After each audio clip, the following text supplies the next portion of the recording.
Olá pessoal, espero que esteja tudo bem com vocês. Hoje vamos continuar falando sobre os filósofos da natureza. Vamos destacar o filósofo Anaximandro. Ele é um pensador que trouxe várias contribuições interessantes. Além de ser um importante pesquisador e filósofo, ele trouxe várias discussões que acabaram contribuindo para outros campos do saber humano. Entre as contribuições, nós encontramos uma atribuição que foi dada a ele, a invenção do relógio gnomo, um relógio do Sol. Se quiser saber um pouco mais, vou deixar na Classroom para que você visualize justamente um pouco mais sobre a história dessa forma de medir o tempo, que para nós torna-se muito importante. Imagine hoje sem o cálculo do tempo, como ficariam nossos compromissos, como ficaria a nossa organização. Ou seja, a questão do cálculo do tempo torna-se muito importante. E nesse contexto, ele acaba inventando um mecanismo para auxiliar nisso.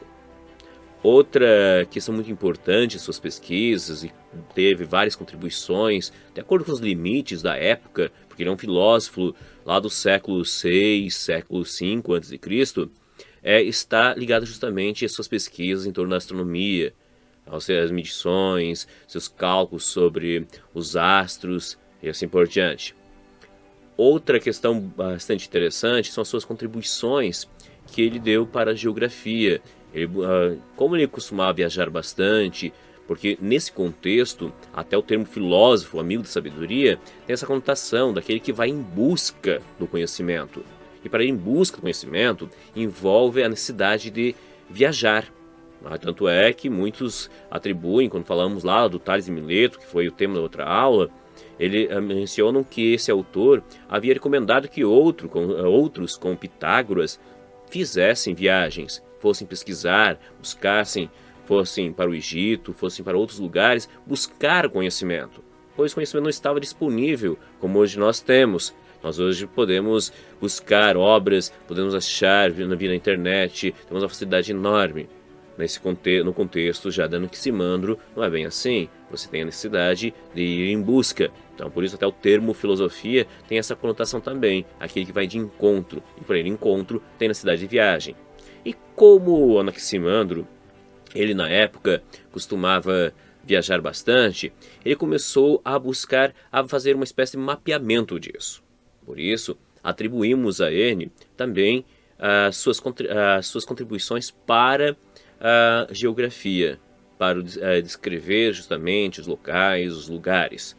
Claro que para a época é um início, comparado com hoje é muito rudimentar, mas esse autor trouxe vários elementos interessantes do modo de perceber do homem antigo. Então, se você quer ter uma visão sobre como que o homem da antiguidade grega tinha sobre o universo, sobre os lugares, sobre seu local no mundo, é interessante olhar esses escritos, porque você vai ver que justamente nos seus mapas que ele vai desenhar, vai descrever, você vai ter a Grécia como centro, vai ter a divisão dos mundos, a própria América não é conhecida por eles, então, ou seja, é um universo diferente. Mas buscar essa pesquisa transforma-se bastante interessante para nós.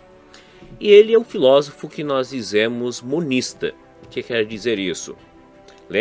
Vamos lembrar um pouco que na outra aula falamos que os filósofos da natureza buscavam pelo princípio a base de todas as coisas, a arqué. E alguns filósofos, aqueles que trazem um único princípio, nós chamamos de monistas. Ou seja, a base das coisas, da natureza, do universo, seria constituída por um único elemento. Por isso, o termo monista. No caso de Anaximandro, o princípio de todas as coisas está ligado com um termo que ele chamou de apeiron. Esse termo, para ele, seria a base, o princípio de todas as coisas. A base está no universo. É o que faz com que as coisas estejam em movimento, se transformam. Esse princípio, ele não é perceptível no mundo sensível, embora faça parte. Em outras palavras, nossa sensibilidade, nossa visão, audição, nós não conseguimos determinar. Por isso o termo apeiron Ele se refere ao indeterminado, aquilo que nós não conseguimos de fato perceber pelos nossos sentidos, porém está no universo e é ilimitado. Então, ou seja, é um princípio que está ligado justamente com o movimento, que para ele, a natureza está em constante movimento, sempre uma relação dos contrários, como por exemplo, o quente, o frio. Então, o termo apeiron, para ele, é o princípio, arqué, a base de todas as coisas, a base da natureza. Porque aqui nós temos investigação sobre como é constituída a natureza.